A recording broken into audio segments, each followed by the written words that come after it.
अभी कुछ नहीं सोचा, अभी तो हंसने खेलने के दिन। आपका क्या मतलब है, शादी के बाद रोने के दिन शुरू हुए?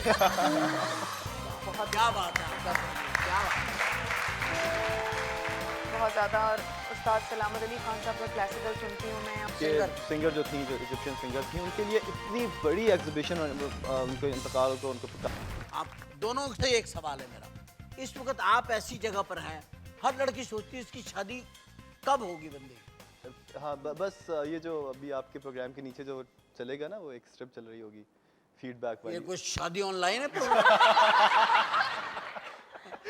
शादी ऑनलाइन नहीं है यार, और ना मैं मुस्तंसन हसन ताराड़ू मैं तो आपसे सीधे पूछ रहा हूँ कि शादी का क्या सोचा यार, अभी, माशरे की बेचैनी दूर करो भाई। अभी कुछ नहीं सोचा, अभी तो हंसने खेलने के दिन है। आपका क्या मतलब है, शादी के बाद रोने के दिन शुरू हुए? नहीं, अभी हो जाए 23-24 साल का हो जाऊं फिर इंशाल्लाह। 23-24 साल के 25-30 साल में हो जाओगे? यार मैं छोटा था जब से तुम्हारे ड्रामे देख रहा हूँ। खुदा के बंदे, ओ खुदा के बंदे।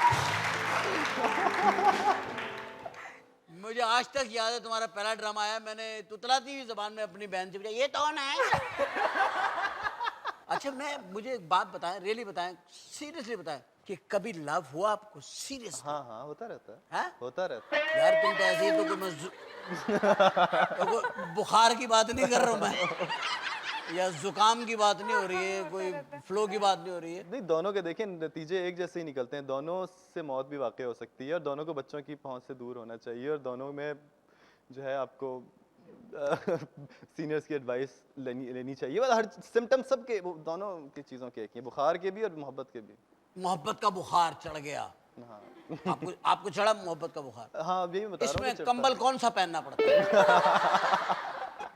कौन सा कंबल ओढ़ना पड़ता है मोहब्बत के बुखार में? मोहब्बत के बुखार में कंबल बस ऐसा ओढ़ना अपना ही चाहिए होता है जो या आपकी जान छोड़ दे बाद में। नहीं, ऐसा कंबल होता है जो आपका हो या उसका कंबल हो जिससे मोहब्बत हो? नहीं नहीं, बिल्कुल आपका होना चाहिए, पड़ोसी के कंबल का क्या करना। अच्छा, तो इसका मतलब है मोहब्बत आप करते रहते हैं? हाँ, मैं बिल्कुल इस बात मोहब्बत पे करने बिलीव नहीं वाले करता कि इंसान मोहब्बत एक दफा होती है, मोहब्बत होती रहती है। इसकी प्रैक्टिस रखनी चाहिए। प्रैक्टिस रखनी चाहिए, इसकी नेट प्रैक्टिस हर वक्त होती रहनी। इसमें ऐसा ना हो कि आदमी को जंग लग जाए। बिल्कुल नहीं लगना चाहिए, जंग नहीं, बिल्कुल रोज मोहब्बत करें। Twice day.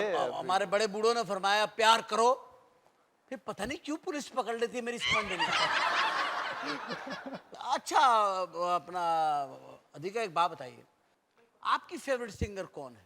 बहुत सारे म्यूज़िक को सुनती हूँ मैं, इंटरनेशनल भी और पाकिस्तानी भी। मुझे आबदा परवीन जी बहुत अच्छी क्या लगती हैं, बात है, बहुत क्या पसंद बात है हैं आपका मुझे। परवीन, क्या बात है। बहुत ज़्यादा। और उस्ताद सलामत अली खान साहब का क्लासिकल सुनती हूँ मैं, और मेहदी हसन खान साहब को बहुत सुनती हूँ, और मैडम नूर जहाँ के पुराने गाने। आप किन के गाने गाते हैं? आप गाते भी हैं, आपने फरमाया भी। मुझे आबदा परवीन, ये नाम तो जो उन्होंने कहे वो तो हैं ही, मतलब आबदा परवीन हो गई, महनाज मुझे बहुत पसंद है। हाँ, बहुत ही सुरीली और ग्रची हुई और घरेलू आवाज़ है उनकी, कि उनकी हाँ। खूबसूरत आवाज़ है। घरेलू आवाज है, लगता है कोई माँ बहने गा रही है। हाँ, मतलब आप उससे रिलेट कर सकते हो उस आवाज़ से, उसकी आवाज़ के अंदर एक वो नहीं है। अगर कोई डायरेक्टर आपको ले लेता है और आप चले जाते हैं इंशाल्लाह बॉम्बे, बॉम्बे में जाते हैं, तो आप क्या समझते हैं कौन सी हीरोइन आपको मैच करती है? मुझे ऑनेस्टली बताइएगा, इसमें कोई वो नहीं है। देखिए, जब आपने टेलीफोन पे वो बहन वहन सारे वाक्य बता दिए, यही सही बता। मेरा ख्याल है ये जो नई लड़कियां आ रही हैं, इसमें मुझे सोनम कपूर या अमृता राव या कंगना रनावत, ये जो लॉट है लड़कियों की, ये ये लाट पूरी अमृता ना राव। उठा ले हम लोग, पूरी उठा लूँ। ये पूरी लाट उठा ले, पूरी लॉट उठा ले। पूरी लाट उठाओ। लेकिन मेरी ख्वाहिश है कि मैं कोई भी मुझे मौका मिले कि माधुरी दीक्षित के साथ काम करूं। She is my all time favourite. अब एक दोबारा से बने अगर पिक्चर समर ऑफ 42 तो उसमें आप और माधुरी काम कर सकते हैं। मैं तो उसके लिए भी तैयार हूं, मैं तो कुछ उनके साथ कुछ भी करने के लिए, कोई भी। हैं? क्या कर रहे हो? ये हमने ऑन एयर चलाना है प्रोग्राम। ये तो कन्फेशन है ना, ये कन्फेशन को कर रहे हैं। पादरी के सामने बैठे होंगे। और एक मुझे बाबरा शरीफ के साथ बहुत था, बाबरा शरीफ के साथ वो तो possible ये हो तो सकता है। ये तो खैर नो डाउट मैंने उनके साथ काम किया, और वो ऐसी आर्टिस्ट है जैसी माधुरी दीक्षित है, सही बात। एग्जैक्टली। बाबरा बहुत कमाल है। ऐसी आर्टिस्ट। क्योंकि मैंने हमारे मेरी मुल्क एक थोड़ी की, सी हाँ, मैं इसको खुशकिस्मती समझता हूँ, इन दोनों आर्टिस्टों के साथ मैंने काम किया है। एक पिक्चर थी जो कि नहीं बन सकी, उस पिक्चर में एक बार मैं बॉम्बे में था, उस फिल्म का मैंने एक शॉट लिया था। उस पिक्चर का नाम था महानता। अच्छा। उसमें संजय दत्त और माधुरी दीक्षित थे। अच्छा। तो उस पिक्चर को अफजल खान साहब ने डायरेक्ट कर रहे थे। वो कराची के रहने वाले थे। मैं उनके सेट पे गया, उन्होंने मुझे ऑनर दिया और कहा कि एक शॉट आप ले लें। तो वो शॉट था माधुरी का। अच्छा। ये मुझे ऑनर है कि मैंने वो शॉट एज ए डायरेक्टर उसको टेक किया। अच्छा। तो मुझे उनका वो अंदाज बाबरा जैसा लगा, क्योंकि बाबरा के साथ तो मैं काफी काम किया, कि वो एक लम्हे में उसने अपने आप को ऐसे फेस टर्न किया है, तो वो चीज थी, तो वो उस कैरेक्टर में करेक्टर में आ चुकी है। ये बहुत कम वही लोगों बाबरा- को- आप उनके साथ काम करेंगे ना, माधुरी के या बाबरा के साथ, तो आपको लगेगा आप किसी इंस्टीट्यूट के साथ काम। एग्जैक्टली। हमारे मुल्क में ये एक प्रॉब्लम है कि यहाँ पे जितने इंस्टीट्यूट्स हैं, ये सारे इंस्टीट्यूट्स ही हैं ना। ये सारे ये बाबरा लोग शरीफ इंस्टीट्यूट्स हैं, ये लोग आप इंस्टीट्यूट हैं, बहुत सारे ऐसे हमारे म्यूजिक के जिस तरह मेहदी हसन खान साहब हैं, ये सब इंस्टीट्यूशंस हैं मेरे ख्याल से।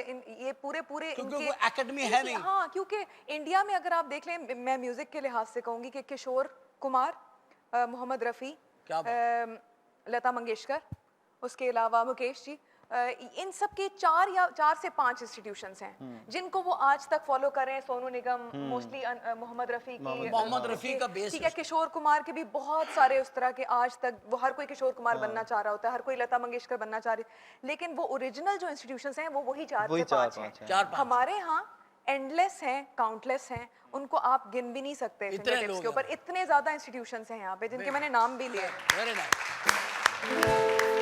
बेशक बेशक आपने जिनमें बिल्कुल ठीक। डेफिनेटली एक्टिंग की फील्ड में बाबरा शरीफ No herself doubt is an institute, जिनको हम मानते नहीं हैं, हमारी कौम नहीं मानती है, हमारा मुल्क उसको मानता नहीं है। यहाँ पे लेजेंड्स को मानते नहीं है। तो यहाँ उस पे जमाने की भी यहाँ अगर आप पे उनका काम देख कोई लें भी जिस आर्ट जमाने की फील्ड से रिलेटेड होगा या इवन क्रिकेट की फील्ड से रिलेटेड होगा, अगर वो लेजेंड बन जाएगा तो उसको गंदा करना ही करना करना है, ही करना है। करना ही एक करना ये है मुझे बड़ी उसको। समझ में नहीं आती बात कि अब पाकिस्तान में हमारे एक जो शोज का एक जो चल पड़ा है कि आपने अपने एक्टर्स को लेके उनकी उनकी उनके बारे में गॉसिप करनी है, या उनका मजाक उड़ाना है, या उनकी अंग्रेजी का मजाक उड़ाना है, या उनके ड्रेस सेंस का है हाईली अनएक्सेप्टेबल। बिल्कुल नहीं होना चाहिए। इसलिए कि इंडिया में आप देख लें कि उन्होंने अपनी, इंडिया में क्या सारी दुनिया में उन्होंने अजीब अजीब लोगों की, अजीब अजीब शक्लों के लोगों को उन्होंने स्टार बना दिया। देखिए, इसलिए वो कि उनको ऑनर करते honor हैं, करते हैं, उनको इज्जत देते हैं। रिस्पेक्ट देते हैं, उनको लेजेंड मानते हैं और उनके ऊपर प्रोग्राम्स बनाते हैं ताकि पब्लिक को उनके बारे में अवेयरनेस हो कि उनका बचपन से लेके अब तक जिस तरह उनकी पूरी एक जर्नी है वो किस तरीके से है। अगर मैं इस टाइम आपके शो पे बैठी नहीं हूँ, लेकिन आपके बारे में बात करूंगी कि अगर आपकी बायोग्राफी बनाई जाए, द वे यू स्टार्टेड, क्या आपकी उसमें टर्मोइल्स आए, क्या अप्स एंड डाउन्स आए, आपने कहाँ कहाँ शोज किए, क्या क्या एक्सपीरियंसेस थे, आपकी जर्नी कैसा था, पब्लिक को नहीं पता। पब्लिक आपको इस शो में देख रही है। अब हमारे यंगस्टर्स को बकरा किस्तों पे और आपकी कॉमेडी का भी शायद नहीं पता होगा। आपके बताना जरूरी है, उस तरह का प्रोग्राम करना जरूरी है कि आप अपने लेजेंड्स को एक्सेप्ट तो करें, माने तो सही कम से कम कि वो लेजेंड्स हैं, और उनकी जर्नी दिखाएं लोगों को कि वो मतलब मैं तो ये यूं कहूँगा कि हुकूमती सतह के ऊपर एक ऐसा इदारा होना चाहिए कि आप जब किसी को अवार्ड के लिए, अगर आप किसी को रिकग्नाइज करें या किसी को आप पूरी उसकी नॉमिनेट biography करें, दिखाएं। तो आपके पास उसका पूरा बायोडाटा होना चाहिए। हमारे अभी मैं बहरीन गया हुआ था एक शूट के लिए, तो वहाँ मैंने देखा कि वहाँ उम्मे कुलसूम, आपको पता होगा कि सिंगर जो थी, जो इजिप्शियन सिंगर थी, उनके लिए इतनी बड़ी एग्जीबिशन, उनके इंतकाल को उनको काफ़ी अरसा हो गया, इतनी बड़ी एग्जीबिशन, उनसे रिलेटेड उनके कपड़े, उनके घर की सुई धागा तक उन्होंने रख लिया था, उनकी पेंटिंग्स, उनको जो मिमिक करते हैं लोग, उनकी तस्वीरें, सब कुछ।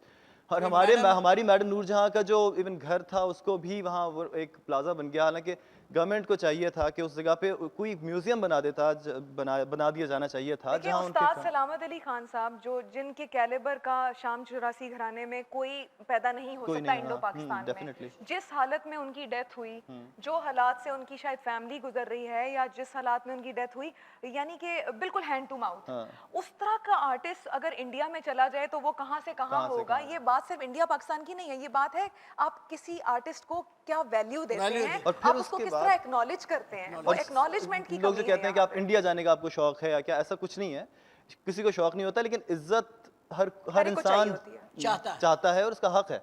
और जहाँ आपको इज्जत मिलेगी आप वहीं जाएंगे डेफिनेटली।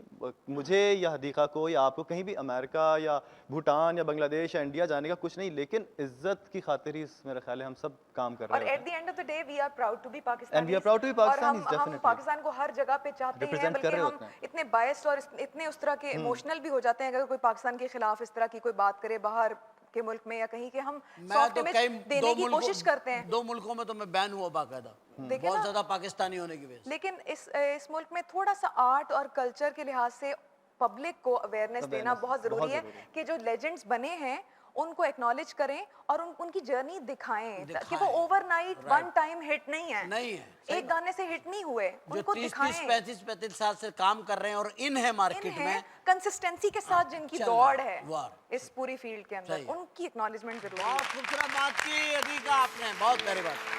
Thank you. अधिका की बातें बहुत प्यारी, इन्होंने जो बातें की कि हमें अपने फनकारों को देखना चाहिए, उनकी कोशिशों को देखना चाहिए कि वो क्या क्या करके कहाँ से शुरू हुए, कहाँ तक पहुँचे। वाकई में इस चीज़ की कमी को मैं भी महसूस करता हूँ कि हमारे लोग जो है ना वो ये समझते हैं कि सब ये एक रात का कोई करिश्मा है, ऐसा नहीं होता। इसके पीछे किसी के 30 साल, किसी के 25 साल, किसी के 50 साल होते हैं और कुछ की सारी ज़िंदगी होती है। तो ये सारी ज़िंदगी की बहस भी सारी ज़िंदगी की है। एक ऐसा डिपार्टमेंट ज़रूर होना चाहिए गवर्नमेंट की तरफ से जो इन तमाम चीज़ों को मैनेज करे। और ये बल्कि मैंने तो एक सजेशन दी थी कि हर वो आर्टिस्ट जो इस वक्त अपने उम्र के उस हिस्से में है, उसको तमाम आर्टिस्ट कभी ना कभी कोई एक वक्त निकाल के उसकी बर्थडे करें, उसके साथ एक शाम मनाएं, उसे ये एहसास दिलाएं कि वो अभी भी उन लोगों में है। ऐसा हम ज़रूर करेंगे और हम हो सकता है अपने चैनल से ही आपके साथ ये करें, लेकिन फ़िलहाल हम वो करेंगे जिसके हम आदी हो चुके हैं और वो है हम ब्रेक करेंगे।